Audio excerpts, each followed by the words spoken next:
Hey guys, welcome back to Harsha's way. ನಾನಿವತ್ತು ಕೈಮಾ ಗೊಜ್ಜು ರೆಸಿಪಿನ ತೋರಿಸ್ತಾ ಇದ್ದೀನಿ. ಬನ್ನಿ ನೋಡ್ಕೊಬರೋಣ ಹೇಗೆ ಮಾಡೋದು ಅಂತ. ಫಸ್ಟ್ ನಾನಿಲ್ಲಿ ನೀರು ಕಾಯಿಸ್ಕೊಂಡು ಅದಕ್ಕೆ ಸ್ವಲ್ಪ ಅರಿಶಿನದ ಪುಡಿ, 1 ಇಂಚಷ್ಟು ಶುಂಠಿ, ಹಾಗೆ 6-7 ಬೆಳ್ಳುಳ್ಳಿ ಹಿಕ್ಕಳನ್ನ ತುರಿದು ಹಾಕೊಂಡಿದ್ದೀನಿ. ಇದಕ್ಕೆ ಸ್ವಲ್ಪ ಉಪ್ಪು ಕೂಡ ಸೇರಿಸ್ಕೊಂಡಿದ್ದೀನಿ, ಆ ಕ್ಲಿಪ್ಪಿಂಗ್ ಮಿಸ್ ಆಗಿದೆ. ಇವಾಗ ನಾನು ಇದಕ್ಕೆ ಅರ್ಧ kg ಕೈಮಾನ ಕ್ಲೀನಾಗಿ ವಾಶ್ ಮಾಡಿ ಸೇರಿಸ್ಕೊಂಡಿದ್ದೀನಿ. ಇವಾಗ ಇದನ್ನ ನಾವು 15-20 ನಿಮಿಷ ಚೆನ್ನಾಗಿ ಬೇಯಿಸ್ಕೋಬೇಕು.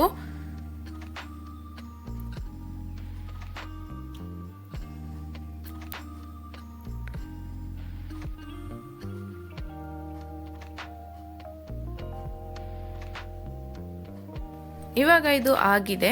ಇವಾಗ ಇದನ್ನ ನಾನು ಫಿಲ್ಟರ್ ಮಾಡ್ಕೋತಾ ಇದ್ದೀನಿ. ಇವಾಗೇನು ಫಿಲ್ಟರ್ ಮಾಡ್ಕೋತಾ ಇದ್ದೀನಿ ಆ ನೀರನ್ನ ನಾನು ಆಮೇಲೆ ಗೊಜ್ಜು ಮಾಡೋದಕ್ಕೆ ಯೂಸ್ ಮಾಡ್ಕೋತೀನಿ.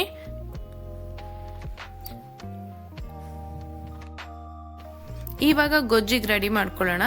ಇವಾಗ ಪ್ಯಾನ್ ಕಾದ್ಮೇಲೆ ಅದಕ್ಕೆ 1 ಸ್ಪೂನ್ ಎಣ್ಣೆ ಹಾಕೊಂಡು ಅದಕ್ಕೆ ಒಂದೇ ಒಂದು ಚಕ್ಕೆ ಎಲೆ, 2 ಏಲಕ್ಕಿ, 2 ತುಂಡು ಚಕ್ಕೆ, ಹಾಗೆ 4 ಲವಂಗ ಹಾಕೊಂಡಿದ್ದೀನಿ.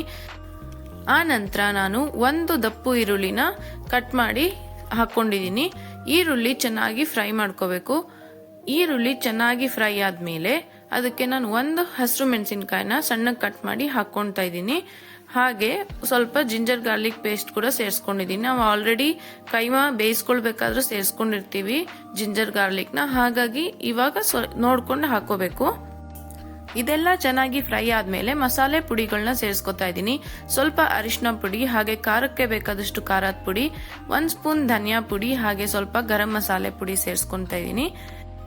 ಇವಾಗ ನಾನು ಇದಕ್ಕೆ ಕೈಮಾ ಬೇಯಿಸ್ಕೊಂಡಿದ್ ನೀರೇನಿತ್ತು ಅದನ್ನ ಆಡ್ ಮಾಡ್ಕೊಂತ ಹೋಗ್ತೀನಿ. ಮಸಾಲೆ ರಾ ಸ್ಮೆಲ್ ಎಲ್ಲ ಹೋಗೋ ತನಕ ಚೆನ್ನಾಗಿ ಫ್ರೈ ಮಾಡ್ಕೋತಾ ಇದ್ದೀನಿ.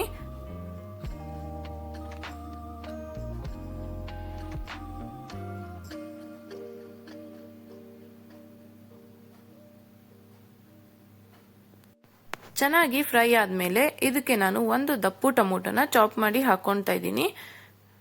ಇದಕ್ಕೆ ನಾನು ಸ್ವಲ್ಪ ಉಪ್ಪು ಕೂಡ ಸೇರಿಸ್ಕೊತಾ ಇದ್ದೀನಿ. ನಾವು ಕೈಮಾನ ಬೇಯಿಸ್ಕೋಬೇಕಾದ್ರೆ ಕೂಡ ಉಪ್ಪು ಸೇರಿಸ್ಕೊಂಡಿರ್ತೀವಿ, ಹಾಗಾಗಿ ನಾವು ಅದೇ ನೀರನ್ನ ಯೂಸ್ ಮಾಡ್ಕೊಳ್ಳೋದ್ರಿಂದ ಸ್ವಲ್ಪ ಉಪ್ಪನ್ನ ನೋಡಿ ಹಾಕೋಬೇಕು. ಇವಾಗ ನಾನು ಮತ್ತೆ ಇನ್ನೊಂದು ಸ್ವಲ್ಪ ಕೈಮಾ ಬೇಯಿಸಿದ ನೀರನ್ನ ಸೇರಿಸ್ಕೊಂಡು ಟೊಮೆಟೊ ಚೆನ್ನಾಗಿ ಬಾಯ್ಲ್ ಆಗೋದಕ್ಕೆ ಬಿಡ್ತಾ ಇದ್ದೀನಿ.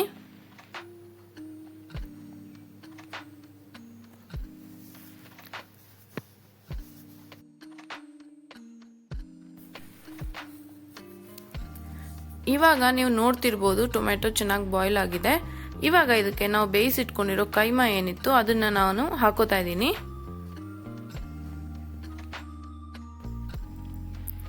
ಕೈಮಾ ಹಾಕೊಂಡ್ಮೇಲೆ ನಾನು ಅದನ್ನ ಚೆನ್ನಾಗಿ ಮಿಕ್ಸ್ ಮಾಡ್ಕೊಂಡು ಅದಕ್ಕೆ ಕೈಮಾ ಬೇಯಿಸಿರೋ ನೀರೇನಿತ್ತು ಅದನ್ನ ಸ್ವಲ್ಪ ಸ್ವಲ್ಪನೇ ಆಡ್ ಮಾಡ್ಕೊಂತ ಹೋಗ್ತೀನಿ. ಇವಾಗ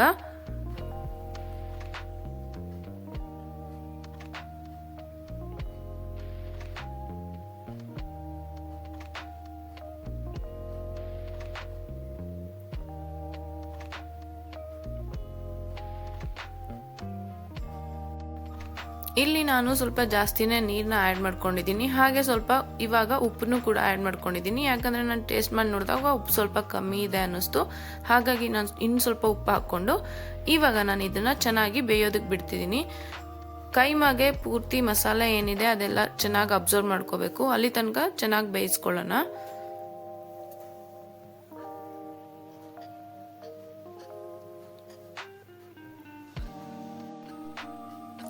ಇವಾಗ ನೀವು ನೋಡ್ಬೋದು ಇವಾಗ ನೀರು ಸ್ವಲ್ಪ ಕಮ್ಮಿ ಆಗಿದೆ, ಹಾಗಾಗಿ ನಾನು ಮತ್ತೆ ಇನ್ನೊಂದು ಸ್ವಲ್ಪ ನೀರು ಸೇರಿಸ್ಕೊಂಡು ಬೇಯೋಕೆ ಬಿಡ್ತಾ ಇದ್ದೀನಿ.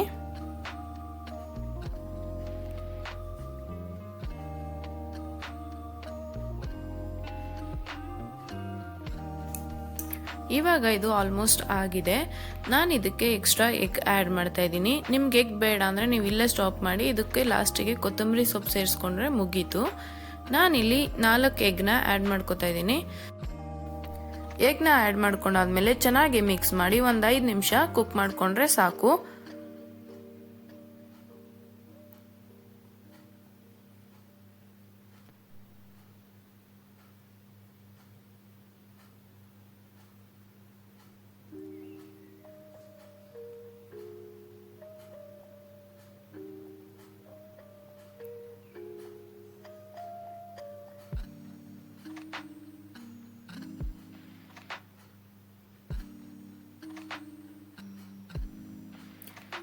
ಇವಾಗ ನೀವು ನೋಡ್ತಿರ್ಬೋದು, ಇವಾಗ ಚೆನ್ನಾಗಿ ಕುಕ್ ಆಗಿದೆ. ಇವಾಗ ಇದು ರೆಡಿ ಆಗಿದೆ. ಇನ್ನೊಂದ್ಸಲ ನಾನು ಚೆನ್ನಾಗಿ ಮಿಕ್ಸ್ ಮಾಡ್ಕೋತಾ ಇದ್ದೀನಿ. ನಾನಿಲ್ಲಿ ಸ್ವಲ್ಪ ಗಟ್ಟಿಗೆ ಮಾಡ್ಕೊಂಡಿದ್ದೀನಿ. ನಿಮಗೆ ಬೇಕು ಅಂದರೆ ನೀವು ಇನ್ನೂ ಸ್ವಲ್ಪ ತೆಳುಗೆ ಇಟ್ಕೋಬಹುದು. ಲಾಸ್ಟ್ಗೆ ಕೊತ್ತಂಬರಿ ಸೊಪ್ಪು ಸೇರಿಸಿ ಚೆನ್ನಾಗಿ ಮಿಕ್ಸ್ ಮಾಡಿಕೊಂಡು ಸ್ಟವ್ ಆಫ್ ಮಾಡಿದ್ರೆ ನಮ್ಮ ಕೈಮಾ ಗೊಜ್ಜು ರೆಡಿ ಆಗುತ್ತೆ.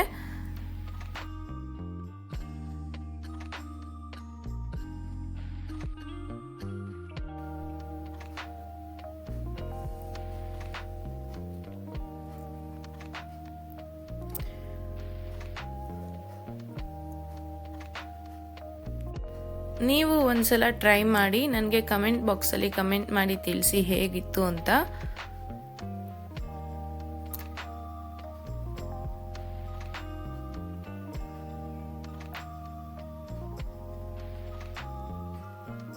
Thanks for watching. Bye bye.